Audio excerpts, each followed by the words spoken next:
Bismillahirrahmanirrahim. Subhanaka la ilma lana illa ma 'allamtana innaka antal halimul hakim. Amma ba'd. Assalamualaikum warahmatullahi wabarakatuh.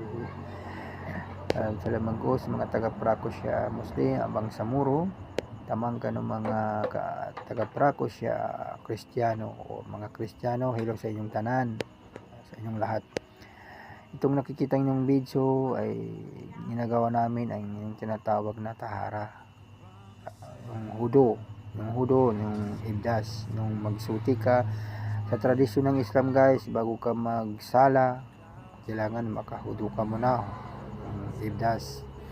May tatlong klase na tubig na ginagamit sa hudo o tahara o pagliligo.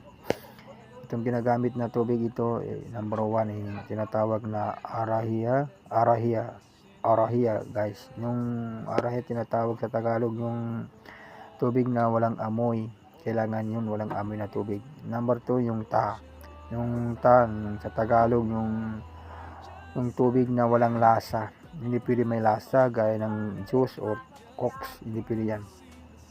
Number 3, yung tinatawag na laon. Yung laon yung warna yung color ng tubig at saka yung muka ng tubig. Kailangan yung muka ng tubig kaakit na pwede gamitin sa tahara. Gaya ng pwedeng gamitin ng inumin, yung guys, yung tubig na mukha niya malinis, yung guys, walang halo na anumang bagay na ikasisira sa tubig gaya ng hihi o tae, hindi pwede yun. Okay, salamat.